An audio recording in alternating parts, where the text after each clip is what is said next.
Well, good morning, everybody. It's really just a pleasure to be here with you today. I spend probably about 99% of my time working with banks where the discussion is, what is an API and what's the business value of APIs? So it's kind of nice. I mean, looking around the room here, it looks like most of you guys have already drank the API Kool-Aid, right? Right?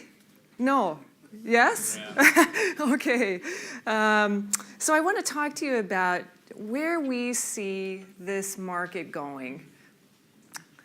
If you would, everybody stand up for me for just a second here. Okay, so let's say that in total here, you represent 100% of the banks in the world. Now, talk amongst yourselves, and I'd like to have 2 out of every 3 people sit down. So approximately 2 out of 3 people sit down.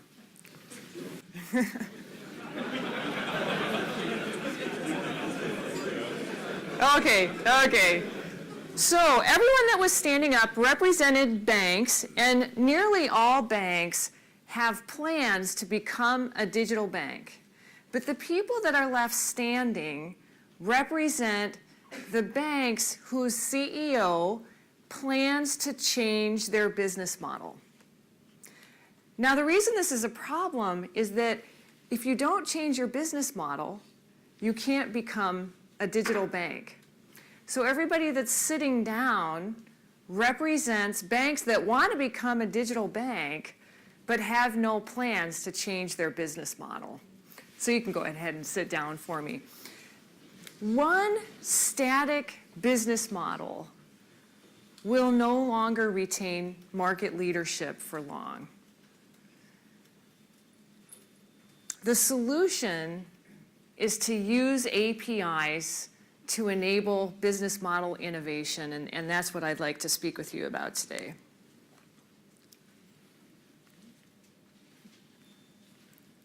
All right, I may need a little bit of assistance here.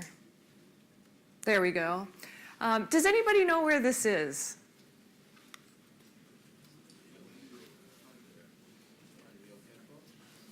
Close. New York Airport was a guess. Very close. It's actually the Pittsburgh Airport. I was in Pittsburgh about a month ago working with a client, and I arrived at the airport at about 6:30 in the evening. So very busy arrival time at any airport, right? It was a weekday at 6:30. Lots of people inside the airport. I needed to get from the airport to my hotel. So I started walking towards ground transportation. I had my phone out, and I was about to bring up my Uber app to get from the airport to my hotel. And I walked out of the ground transportation doors. I looked to my right, and this is what I saw. So this is the taxi stand, and there's no one there. It's the busiest time of day, but there's no one there. The taxi industry is experiencing right now the peril of having one static business model that hasn't changed for a long time. And is there any way that we're able to get the clicker moving? Because I've got a lot of builds in the slides, and so it's going to be a little tedious for our tech guy back there. So one static business model will no longer retain market leadership for long, and that's what the taxi industry has been experiencing in a very personal way right now. The thing is that even for Uber, thank you, as successful as it is right now, $50 billion valuation, one of the largest valuations ever for a private company. But even Uber's business model is under threat right now. It's under threat by car sharing. So for example, Car2Go from Daimler Financial Services hasn't been successful in every city, but instead of matching a rider with a driver that has their own vehicle, which is what Uber does, with car sharing, you're matching a rider with a vehicle. So very similarly, you use a mobile phone, to find a car near you. You get an access code, get into the vehicle, enter that access code, and off you go. So that's a threat to Uber's business model. If we look to the year 2025, autonomous vehicles are also a threat. So for those of you that are here, you know, let's say it's 2025 and you're in your office and you're changing the world in the financial industry during the day, but you have an autonomous vehicle that could be out giving people rides for you and making money for you while you're busy changing the world with APIs. So even Uber's business model is under threat right now, and that's why business model innovation is so important. And so APIs to the rescue. APIs are a key part of business model innovation. And this, I think, is the journey that we're on, is a journey in the financial industry of going from having a closed business model to more of an open business model. If you're a fintech, chances are you already are using an open business model to some extent, at least. You may be using APIs as a channel, as a delivery channel. Or maybe you're using APIs to enable mobility. Maybe you're using APIs to enable the Internet of Things. For banks, many of the leading adopters have been on this journey to become more open over the last 3 to 5 years, but many more banks are really only beginning the journey to becoming an open bank, to having an open business model. What's coming next is programmable business models. So making the business model itself programmable. So let's just level set on what a business model is. There's all kinds of different ways to define a business model. When I'm talking about a business model today, this is what I mean. How a financial institution creates value and retains some of that value. And so there's processes involved with that, right? There's ideation, there's creating a solution, offering that solution, engaging customers, monetizing it, and so forth. And then there's building blocks. So there's different customer segments that you target. There's different channels that you use. There's different types of partnerships that you use, revenue, cost structure, and so forth. So a business model is really, in a simple way, how a financial institution creates value. Open banking uses APIs to open up that business model. So traditional business models have been from the inside out with the enterprise, where the enterprise is the one that's coming up with its own ideas, it's creating its own solutions, and then it's engaging customers in the way that it wants to. So its business model is centralized, internal, and controlled. With open banking, you start to take more of an outside-in approach, where you leverage ecosystems outside of the bank to do things like build new mobile apps, or to deliver a banking solution through an API as a channel. And now increasingly, a way to use APIs in more of an open business model type of approach is with the Internet of Things. And so what you see here is a company called SmartLight. And one of your speakers today is actually the founder of this company. Carlos Kuchkovsky from BBVA will be on one of your panels later today. And he is a senior executive at BBVA and an amazing API evangelist, brilliant thinker. So by day, he's a BBVA executive. At night and on the weekends, he's running this company called SmartLight. And so the SmartLight is what you see here in the middle. and it provides APIs that can be programmed to light up in a certain way. So what you see in the middle, is Facebook. So maybe someone tagged you in a picture or mentioned you in a Facebook post, and your smart light might come up with the Facebook logo like this.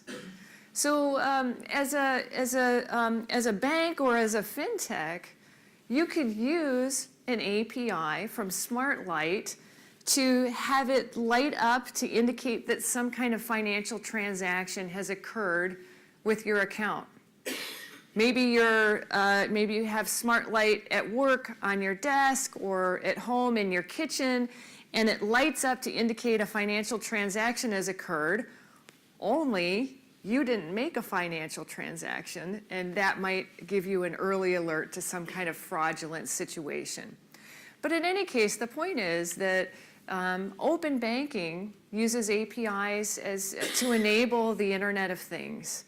And I think that's where most of the industry today, at least from a fintech perspective, is in this open banking phase.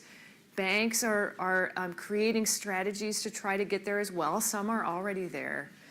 But where we're going next is programmable business models. And programmable business models let people and things, when things become smart, create their own business model. And here's what we think that looks like. APIs will be accessing back-end services. So maybe it's an algorithm or information or other resources. And an API-driven platform would enable access to these capabilities. And so, for example, people, or in other words, developers outside of the organization would have access to a platform portal or a developer portal, and they would be able to create their own business models on that portal. And so maybe some people would want to create their own product. Maybe, let's say, a mortgage that was for homes that use alternative energy.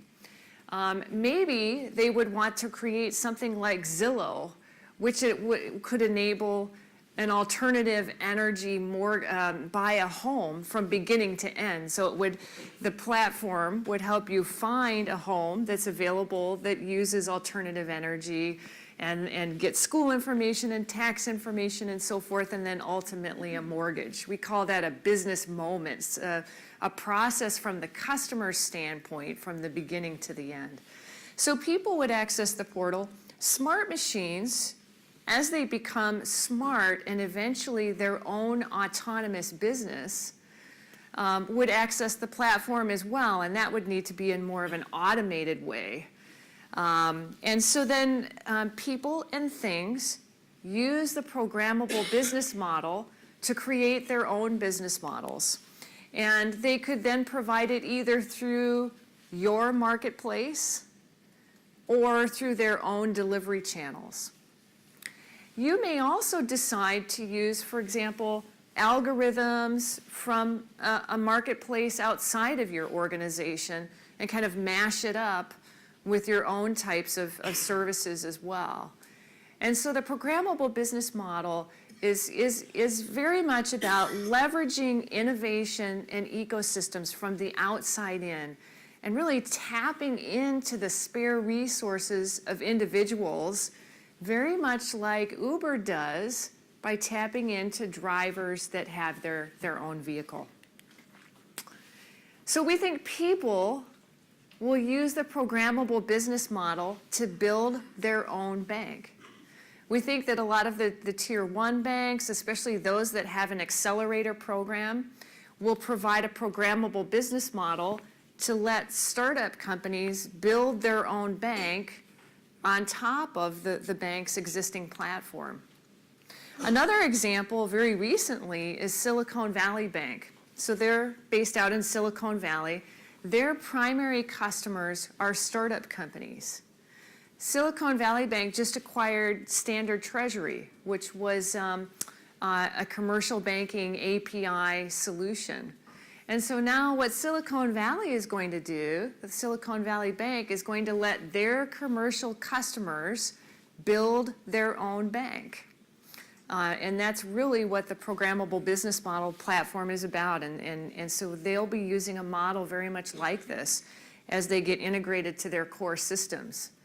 And then looking to the future, to 2020 or even 2025, smart machines will use the platform to create their own autonomous business.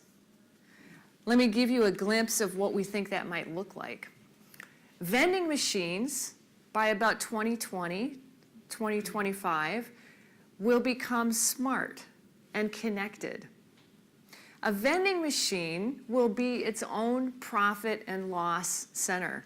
And so the vending machine takes money in when we buy, say, a Diet Coke in the morning, and it pays money out because it needs to get more supply, and sometimes it needs to get repairs.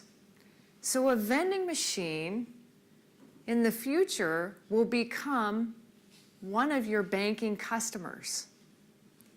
Now let's say, so this vending machine is your small business customer. And since it's its own profit and loss center, it's trying to find other ways to make money.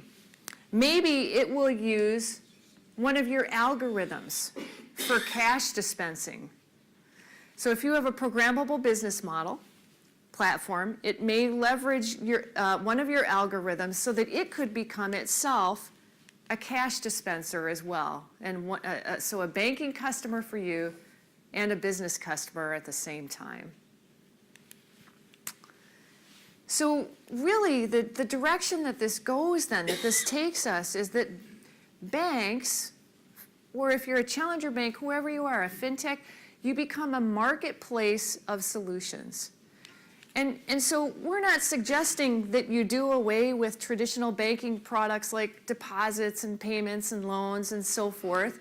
You'll still create those solutions. And one of the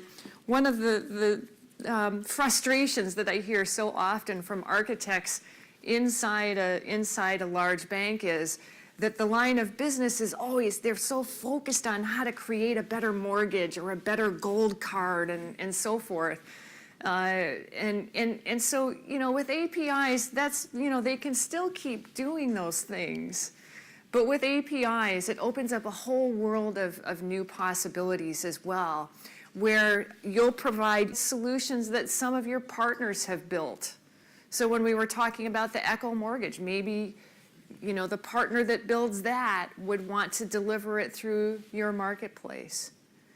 And then we also think that part of this marketplace vision is that you would have account integration with partners. And so maybe you would let one of your customers pay for their mortgage with Bitcoin. But the platform, in any case, will enable that integration with partners so that you can be a marketplace of solutions rather than a one-off place for a credit card or a one-off place for peer-to-peer payment and so forth. So we think the future is a programmable bank that is essentially a marketplace of solutions. By 2020, we think that the highest performing digital banks are going to be competing with hundreds of business models rather than just one. And so most banks or fintechs today, you have one or a small number of business models. But with the programmable business model, you're letting potentially infinite number of people and things create new business models for you. And so the reality of the future is, instead of competing with one business model, you'll be competing with hundreds of business models, or at least that's what the most successful banks of the future will be doing. The question is, will you be one of them? Thank you very much. Let me hand it back over to you, Ismail. Thank you. I think we have time for like one or two questions. Sure. Questions? Anyone? Oh, yeah. I'm Stefan from UBS.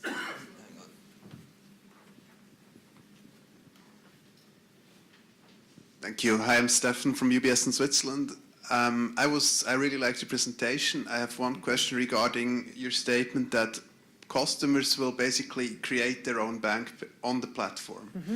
Now, what's the indication that customers actually want to do this? It's maybe a strange question, but from all I know, at least in retail banking, many people don't care too much about assembling these things. So it's all about it needs to work, simplicity, simplicity, simplicity.